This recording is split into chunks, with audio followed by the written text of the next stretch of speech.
Every podcasting journey is different. Today, Suzanne is talking through her initial podcasting journey of launching with a co-host and the struggles behind that, as well as launching another podcast very quickly but efficiently that led to a 100-day podcasting journey and then a 365-day podcasting journey. Wow, this conversation was so much fun. I have a new friend in Suzanne, and I am so excited to share her journey with you. We also talked through her private podcast, where she hosts it, how she's able to support it, and get the message out there in a way that makes sense. I know you are going to get so much value from this podcast, whether you're just starting podcasting or you've been doing it for a while. We talked through so many aspects of the podcasting journey. Please join me in welcoming Suzanne to the podcast. Welcome to Podcasting Unlocked, the show for purpose-driven podcasters. I'm Alesia Galati, founder of Galati Media, and I'm here to share actionable strategies to help you amplify your message and grow your audience. Hello, Suzanne. I am so excited to have you on the podcast today. If you could start by telling everyone who you are, what you do, and a bit about your podcasts. Certainly, Alesia. I'm Suzanne Culberg, joining you from Sydney, Australia. So for many of you, it'll be the future. The future's looking good. That joke never gets old. My main podcast is called The Nope Coach, and it's an interview-based podcast now. It's transitioned over time, and it's aiming to help people set boundaries and say no without feeling mean, and that putting yourself first isn't selfish. Why do people have such a problem with saying nope? That is such a, how long is a piece of string question. But I think a lot of the times it's conditioning. As children, we're taught to mostly don't ask for things, be quiet. Children should be seen and not heard. If you have big feelings, tamper them down. And then we live our lives with that. And then as adults, we don't have the emotional regulation to work through this stuff.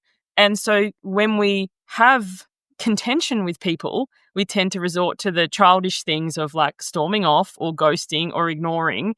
And then, in our conditioning to be good and turn up and smile, a lot of stuff happens. And then we end up in all sorts of situations that we really wish we didn't, because we don't know how to say, love you, Alesia, you're amazing, not interested in watching a horror movie with you. Because we're worried that you might be like, oh my gosh, she hates me. So, yeah. Okay, it's funny that you said that, because I can literally think of two specific dates that I went on when I was dating and went to go see a horror movie. And I do not like horror movies. I can think about those moments of even with my now husband, where we stayed up late to watch a horror movie. He ended up falling asleep on me. And after that, I said, no. I am not watching them with you. I don't care if you were working nights and you were tired. We shouldn't have started a movie that you were going to fall asleep for. And so I had to say no. So it's funny that was your example. And it's not funny that he is now your husband, because I think it's when you draw the line and you're like, actually, I'm just going to be me. They're the people that you end up staying with. Because, I think so often in friendships, in dating, in workplaces, we put on our best selves. Now, I'm not saying go fart on the first date. Seriously, do not recommend. But if you're like, yes, I love this. Yes, I love this. When inside you're dying and then you're wondering why 3 months into the relationship, they've changed. It's like, no, you've let the real you come out, and the real you and the real them don't actually get along. Yeah, it's so interesting. But I love that idea of why we don't say no in these situations, especially with the conditioning that we have. Why did you feel let's talk through your podcasting journey when you decided, hey, I'm going to launch a podcast? This was not your first podcast. Is that correct? Let's go back to the beginning. What was that one?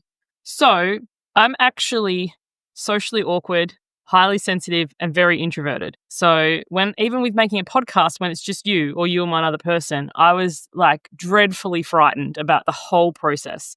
So my original podcast, I wanted to do it for years, but I didn't know how to do the tech. I didn't know what I would talk about. So I ended up inviting a friend and saying, hey, do you want to co-host this podcast with me? And she was like, yeah, this is awesome. And what I didn't realize, so our first podcast, it's still available. It's called Over It with Christanne and Suzanne.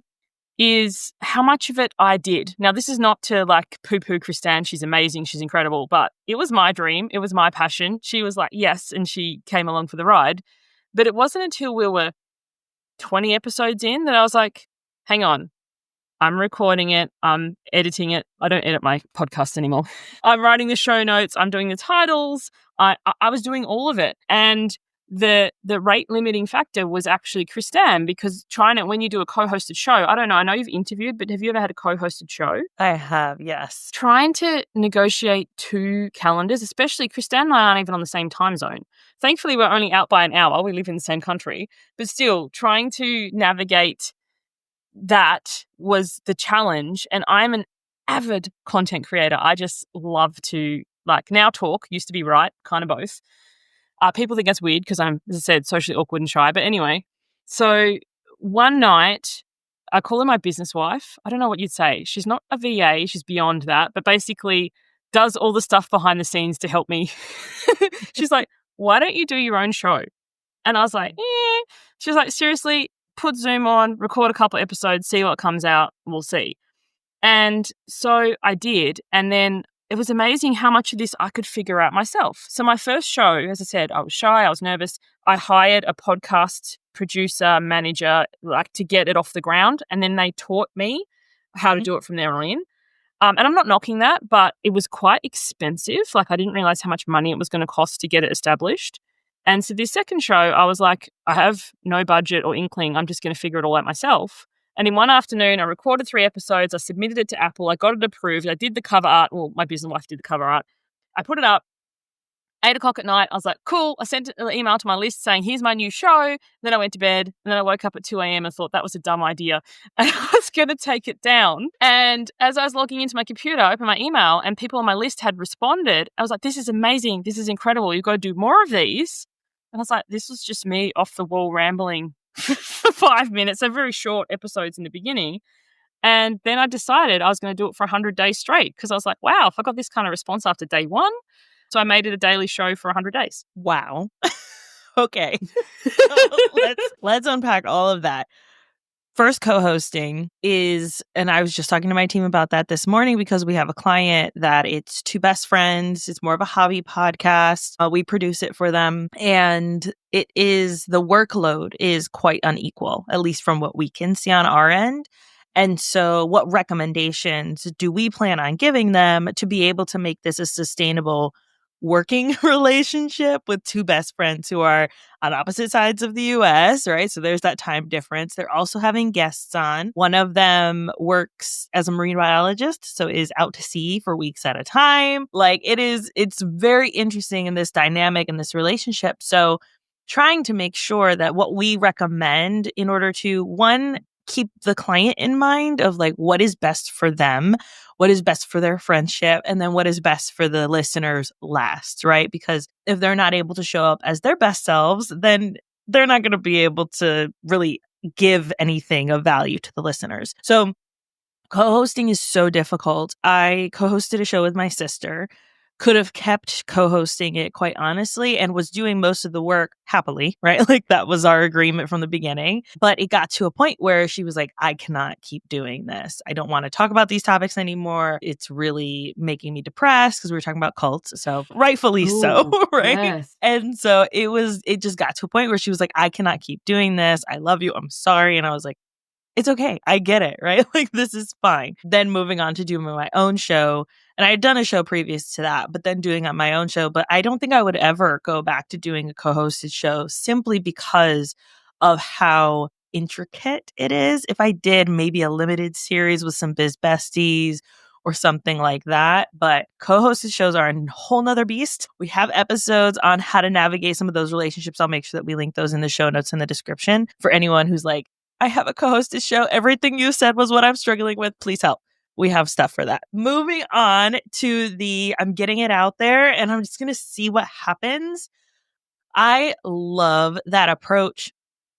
I also tend to take a very strategic approach to podcasts, give yourself 2 months, tease it out, then launch with X amount of episodes. So I'm very analytical in the way that I go about launching our podcasts. But I know that that's not right for everyone. And so you probably needed, instead of working yourself up over 2 months, you probably just needed that kick in the butt to say, I'm going to try this. and then wake up and say, nope, never mind. That's probably why it worked. It's because you have that kind of should I or shouldn't I? And then to get that immediate feedback is so valuable that you use your list as a way to kind of get that instant feedback, because so often I see podcasters are like, I launched it. Nobody said anything. And I'm like, did you tell anybody that it's in the I think world? that's the point right there. So my first show, I'm glad you've got resources for people because I'm sure they've got questions about co-hosted stuff. But I did do the 2-month promo teaser. It's coming. We recorded the episodes. We edited them. We dropped with 4.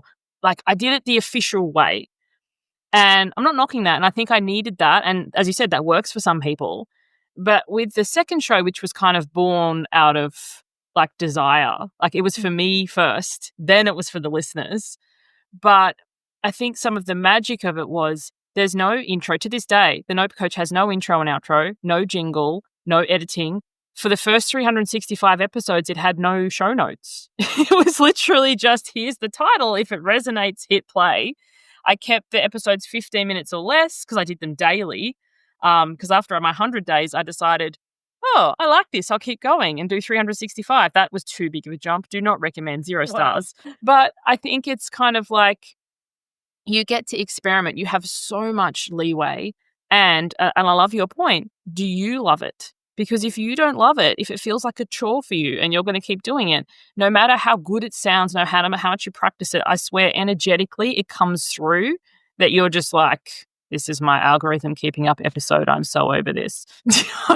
Yes, and that your audience can hear that. They can hear when your energy is low or when you're not really feeling it anymore, which is why I recommend batching when you're feeling good, right? Like have those already 100%. ready to go for when you're sick or when you're not feeling like, especially as women with our cycles, like batch, please record that. And so that's really important to 365. Okay, let's talk about the 100-day goal first. You did that quick and you're like, I got it out there. People are enjoying it. Why did you decide 100 instead of like 30? That is such a great question. And nobody's ever asked me that, which is weird. I don't know. I just liked the 100. It just, yeah, because I'd already done 3. Like, so the first 3 days, no, actually, I think I dropped them all on the first day, like, typically as a typical podcast thing. And then I decided to do them daily. But for whatever reason, I decided to go straight to 100. And I actually didn't find it that hard. And some people will be like, oh my gosh. But I did, as you said, I tended to batch them. So if I was feeling good, because my shows were all 15 minutes or less, if I was feeling good, I could pump out 3 or 4 episodes in an hour and a half, and then schedule them for the next 3 or 4 days. And then when I had a guest, because I intermingled in the beginning solo and guest. So when a guest came on, I booked the guest for an hour. We would record 3 15-minute episodes, and then I would drop them over the coming 3 days. And I found that people loved the short, sharp aspect of it. And then if you didn't like a guest for whatever reason, you didn't like their accent, you didn't like what they talked about, they talked too fast or too slow or whatever it is, you just tune out for those 3 days and then come back in. I think sometimes people get so worried about their audience loving every single thing of theirs. As I said, I'm a prolific content creator. If I go on a tangent you don't like, come back next week and see what I'm talking about then. And that really goes to the nope, right? Of like, it's okay for your audience to say nope sometimes too. And also, I'm curious now about some of the guests you've had, because I know I've personally had some guests where I, after the fact, had to say nope. That was either not valuable or didn't make sense for my audience, or they said some things that I highly disagree with that just is not aligned with my values. Sometimes we might edit certain little bits out if that happens, because usually it's not the whole conversation. Usually it's just like one phrase, and I'm like, that's not scientifically accurate. Maybe we need to move that. But has it ever happened where you had to say no after recording with a guest, or maybe in the middle of something, or maybe during a pre-interview or something like that? So altogether, I think I've done 150 guests now. I don't know the exact numbers, but well over 100. In all that time, there's only been one episode that I didn't air because I can talk about it, but basically it was a challenge, and I felt it wasn't in service to her because basically when you come on my show previously, I had an application form, Google form you fill in, similar to your show, Alesia. And I expect people to be honest on that questionnaire. So I asked them, have you listened to the show? And a no doesn't preclude you from coming on the show. I'm a nope coach after all. But I need to know how much you're aware of my show because it's different. I don't edit. I don't start with an intro. We go straight into the conversation. I deliberately hold the intro of the guest to the end. I have a certain way. And when we got on the show, it was very clear to me that her VA or someone had filled the form in on her behalf. And that's one of the questions is, are you filling this in on behalf of someone? Once again, it doesn't preclude you, but I need to know. Anyway, very first thing she says when we come on is, you're Australian. And I thought, if you'd listened to any of my episodes and you can pick my accent within 30 seconds, then you already would have known this. So you know nothing. And she was a stylist. And I'm me. If you're watching this on video, I've got my mum bun. I've got my ridiculous shirt. This is my brand. This is how I look. I don't wear makeup. I've worn it exactly twice in my life. And I'm very comfortable in my own skin. For anyone who's listening and not watching, she's in her mom bun, and then the T-shirt says "Introverts Unite," and there's a cat wrapped up in a blanket, and underneath it says "separately." So this is how I am all the time. She came onto my show. Her points were very valid, and I don't disagree with them. But she was trying to sell me. She was like, "So what about when you gussy up?" I was like, "I don't gussy up." She's like, "What about when you go out?" I'm like, "If I can't go out like this, I don't go out." How much of your wardrobe do you wear? 100% of it. So you're saying your whole wardrobe is like that? She was really, and her points about people not feeling confident and not going out were valid, but not me. So I was like, I felt like she looked like an idiot, because, and then I was like, who's going to get benefit from this? My audience might have just laughed, but I didn't want, it to feel like I was tearing someone down. Right. But it was like, if she had said there are people who feel because of the way they look, don't feel confident to go out, we could have had such a different and rich conversation, because I'm not saying her points weren't valid, but she was trying to apply them to me, and it was such a mismatch. I was like, I can't publish this. And also I knew she'd never share it. And part of having guests is, not all of it, but that they share it so that you can reach new people. If I was her, I sure as shit wouldn't have shared that. Yes. Yeah, I mean, there are episodes that I've been on where the host didn't really pull very good from what I was trying to say, or maybe they were really distracted and I felt like I was doing all the talking or kind of the guiding. Those are ones that I tend to not share. Whereas the ones that I'm excited about, the conversations I had a blast on, those are the ones I'm excited to share. And that's also one of the reasons why I ask all my guests after the interview. I say, as soon as I stop recording, I say, how do you feel that went? Because a lot of them just say, oh, it was great. But I have had one person say, you know what? I don't feel like I showed up very well. Can we try again? And I was like, yes, of course. I want to make sure that my guest feels like they gave their 100%. They were able to show up well. And I think if you're a host and you have guests, that's a great way to kind of at least gauge maybe if people will say, hey, actually, no, that wasn't great. And I didn't show up well, or this doesn't make sense for me or for my audience. So please take that idea, anyone who's listening. 100%, such a great idea. But to your point, there've been a number of guests who, for whatever reason, I haven't resonated with. I haven't felt the rapport, or I haven't agreed with their topic. I still publish them because I can't be the arbiter of who's going to get value from this. And it amazes me. Sometimes I share an episode, and personally I've thought, I don't know how this one's going to go. And my audience has responded with oh my gosh, that was the most amazing conversation. To me, it wasn't, but it's like anything. I took my kids to see Wicked. They're quite young, so some people, judge me. I don't care. But anyway, we left the theatre, and my son, who's 9, was like, can we see that again? And the second it streamed, I had to buy it for him, and he's literally been watching it on repeat and singing. Thankfully, he can carry a tune in a bucket, but still.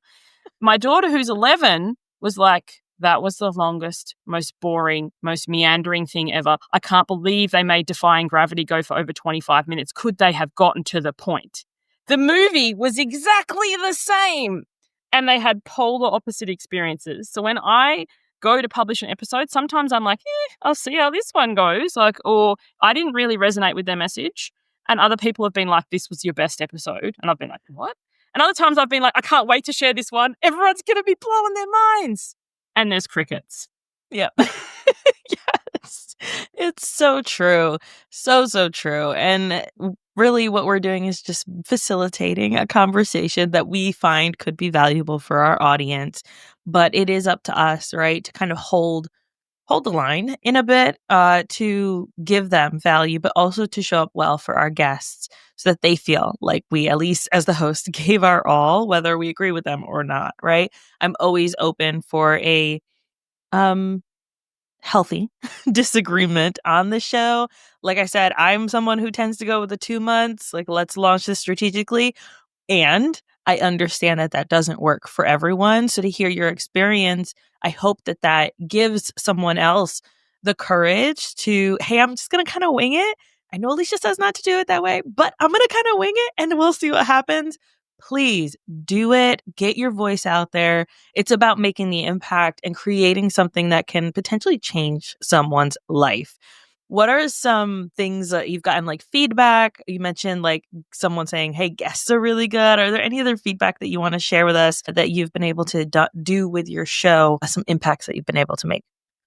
Well, I just think sometimes you forget because you're having a conversation and hopefully you're having fun. And most of the time I do have a blast. And, you kind of forget sometimes that the audience is there. Like, I know that sounds really weird, but because, right now as we're recording this, it's Alicia and I, and then later Yeah. people will be listening to it. And sometimes it's months before it goes out. So sometimes, dare I say, I forget what I've talked to a person Right. about before the time it goes live. And I think that's the thing to consider. We're human, especially if we're avid podcasters, both hosts and guests. We're on lots of shows. Recalling which conversation you had when, eventually it becomes a thing to keep in mind with your guest, especially like one of my favorite guests to have is people who are new, who haven't guested before. And I think this flies in the face of a lot of industry advice. And I'd love to hear your take on it. But a lot of people like get big names, get big audiences. I actually find the big names don't net me anywhere near the listeners that the new people do. And here's why I Yep. think why it is.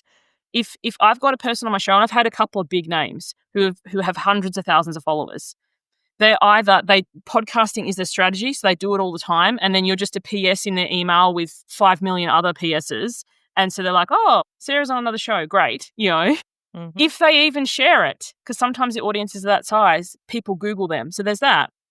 But, like, I'll talk about Rebecca, and I know she won't mind me naming her. She was my show was her very first show, is my most listened to guest episode, and she had no audience, no social media profile, like, her business was fledgling, and she shared it everywhere because she was so excited. Oh my gosh, I'm on a podcast. It was in the PS of every email that she sent. It was everywhere. Like, she told her mom, her sister, her next door neighbor, her cousin, whoever she came across. And I think sometimes people don't realize that having people who are newer, if even look at the stats at all, because when you think about it, listeners doesn't equal leads. Like, I know your show's listeners are leads. Some of this is a vanity stat, but Mhm. like having people who are newer, who are kind of nervous, because I'm socially awkward and shy myself, I know what it's like to put yourself out there. I love helping people come out of their shell. And then now, because I've had my show, this would be my third year of podcasting in general. It's the second year of my second show. As they move on to do other shows and whatever, sometimes they will link mine still, or they come back and we do follow-up episodes. So I think the biggest thing for me and impact and stuff is the guests and the relationships and networking you build. Because I don't like to go to things where there's heaps of people. I'm shy, I'm Right. awkward, but I get to network, and then you can bring people back and have follow-up episodes and see how they've grown, how you've grown, and that's the part I really love about it.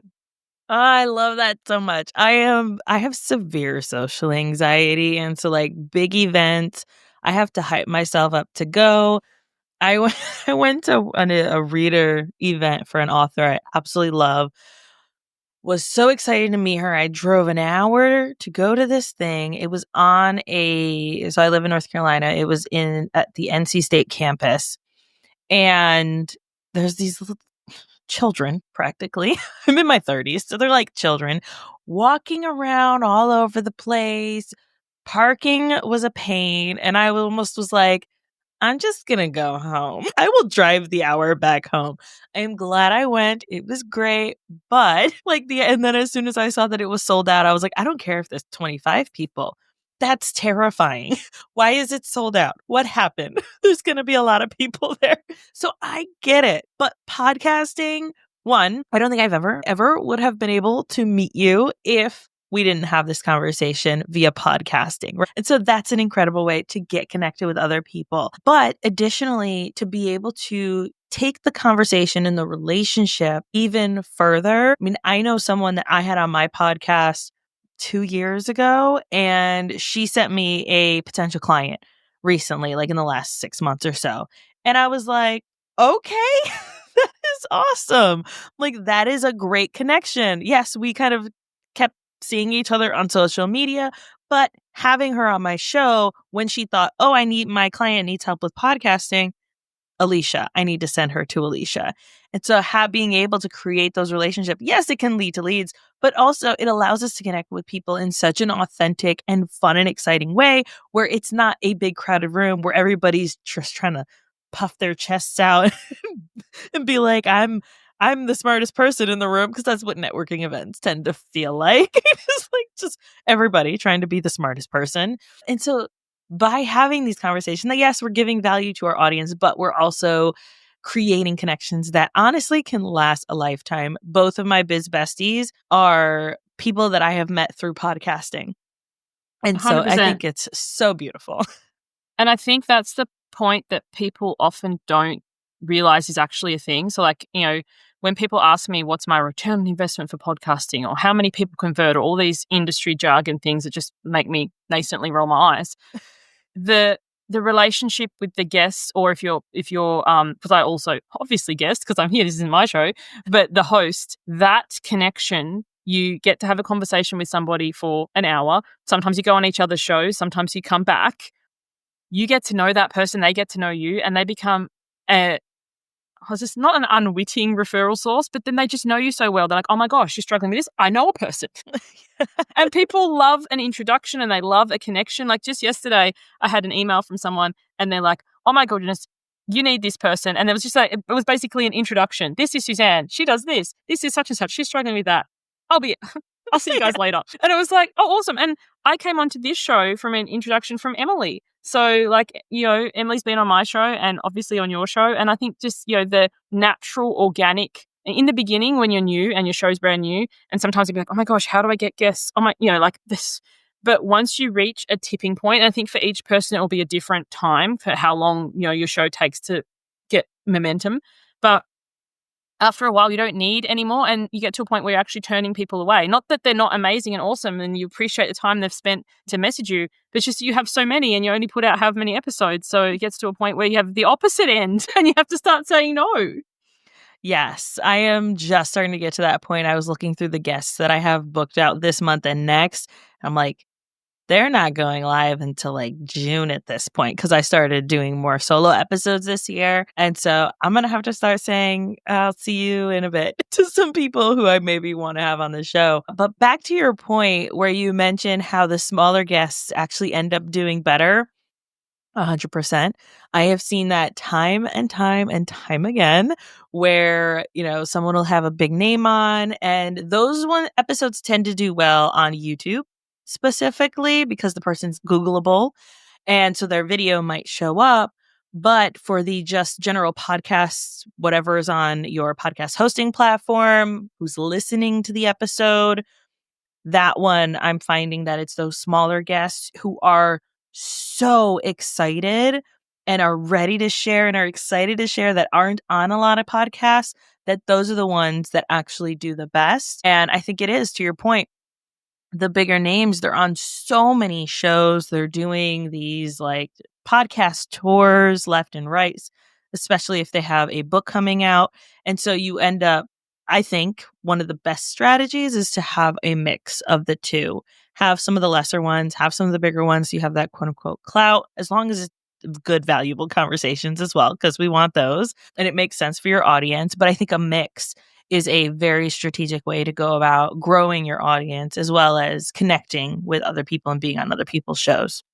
100%. And to your point too about book tours, if anyone listening to this, if you have a book coming out, if you've created a new course, if you've done whatever it is that you've done, like this is a tip from me. I'd love to hear if you agree with it.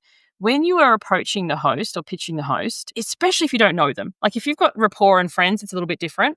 But when I get an email, hi, Suzanne, I'm on a book tour. I don't care. Like, you know what I mean? I don't know who you are. We have no sort of relationship. And you saying I have a book tour, it's almost immediate. Like now it is at the point where I doubt that I would continue to read and I write back and say thanks, but no thanks. However, I have lots of authors on my show. I love to talk to them. If you say, hi, Suzanne, hey, Suzanne, not dear sir, madam, or the Nope coach. Like, I actually have a name. This happens. It's funny. Just this morning, it's early in the morning for me, the recording. I got a pitch from somebody. I got almost the identical pitch from them 2 weeks ago. And I wrote back and I was like, hi, Roz, my response hasn't changed since 2 weeks ago. Like, do you know what I mean? Because most of these people just copy paste or they get their VA to do it. But anyway, back to my point.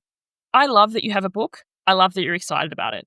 Start with, I've written a book about this, and here's how I think it would benefit your audience. Like, I want to talk about this part of my book because I think it's related to boundaries or it's related to saying no. You have my attention. You know what my show's about. Let's go. You're almost guaranteed to come on. But if it's like, Yes. I'm on a book tour, I'm trying to reach 100 podcasts, that is great for you. I don't care. Yes. All right. Masterclass over. My work here is done. Mic drop. Before we go, you do have a third podcast. Let's talk about that. It's a private podcast, correct? Yes. So basically, the Nope Coach originally was daily, was half guest, was half solo. It reached a point where I was just having more guests than solo. I had more time for guests. Long story short, we're short on time now. So, but I missed my short ramblings and whatever. But it didn't make sense to continue it in the format that the Nope Coach was going. So I started a third podcast called The Shit Show, which is just me rambling about whatever today's shit show is. And I put it on Patreon. So it actually is a paid show. Like, it's behind a firewall. People have to pay to come in. What I love about that is the conversations that we have. Like, I start rambling, we're recording this in January. I know it's going live later, but recently I did a whole thing about word of the year and how I came across mine and thoughts on it. And then, do you have one and why not? And the discussion that we have. Whereas with my public show, like the Note Coach is on YouTube or whatever, I find people are less likely to convert because you don't know who's going to see what you've said. Like, especially if you post on Facebook or whatever, your mum could see it or your boss, and it gets really awkward. I have conversations about boundaries and saying no. Most people, it is a work situation or a family situation. They're not going to comment publicly because, face it could be seen, or it could be seen and it's not even about them. Like, you're having this thing and then somebody makes it about them and just gets messy.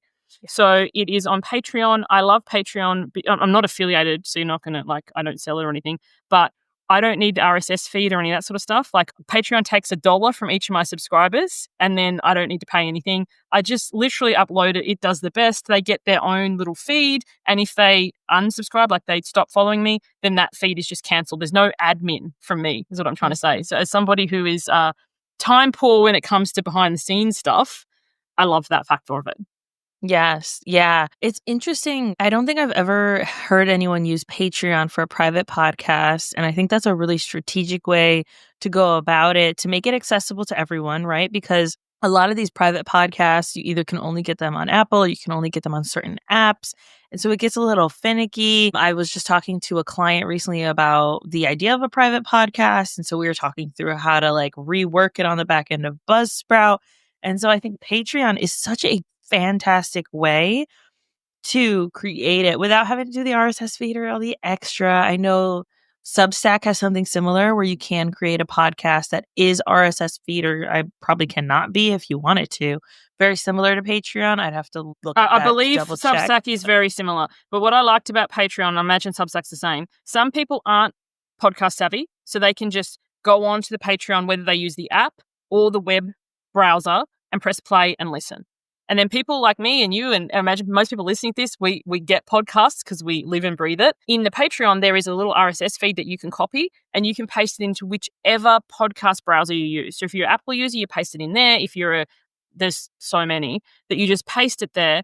And then whenever I drop an episode, it will just auto pop in like your regular shows would. And then if you're like, oh, I've had enough of Suzanne for a few months, I'm going to unsubscribe for a few months or forever. I'm not offended. And that's the thing. I don't need to do the admin of it. All I need to do each month is transfer the however much I've got to my Xero, like for my accounting. I don't need to go who's in, who's out. That part of it is just so freeing for me. But if people want to stop for a few months and then come back, they'll just get another link again. It's so smooth and seamless for the admin side of it. Yes. And I am someone who has been using Patreon for authors because there are some authors that I follow that I get their, they say every time the new book comes out, they'll send it to me. Clearly, if you can see my background, I love books. I've got If you could over see mine behind this, as soon as I saw you when we got on, I was like, we're going to be friends. Yes, quite a lot of books, but I've actually reduced the number of Patreons I'm on because it was getting a bit outrageous. Now I'm just on 2 instead of 5, but it's ones where every time a new book comes out of theirs, then it ends up getting sent to my house, which I love the ease of that. And they'll also be able to support indie authors who write books that I want to read. So that works. It's very easy to use from that side. So as someone who has used it as a user, highly recommend checking it out. And that way it's something easy for your audience to absorb. Suzanne, this has been so much fun. Where can people find you, get to know you, hang out with you, all that fun stuff? Best place to find me is my website, suzanneculberg.com, SUZANNECULBERG, because no one ever spells my surname right. It will take you everywhere. It's kind of like an adventure. If you're a rebel like me, you'll be very gravitating towards the giant don't click letters. But if you want to send me a message, that's where you go. That's my contact page. I've heard it's one of the most fun contact pages on the internet, because if it's not fun, I'm not doing it. And send me a message to there. Love to hear what you thought of this episode. And if you have any questions, thoughts, things like that, that's the best place. Do not DM me on social media. I believe DMs are the unsolicited dick pics of the social media world. I won't answer. I could not agree more. Certain ones I don't mind, but most of them, I'm not. I don't even look at my DMs anymore because I'm so tired of scrolling through people trying to sell me stuff. I don't even listen. Like, if you want to go the extra mile, I love responding to people. Website's the way to go. Yep. Love that. Perfect. And we'll make sure that we have that linked in the show notes for anyone who was like, wait, spell the name again. We got you. It'll be in the show notes, linked right there, as well as on the blog post and in the YouTube description. Suzanne, thank you so much. Thank you. This has been fun.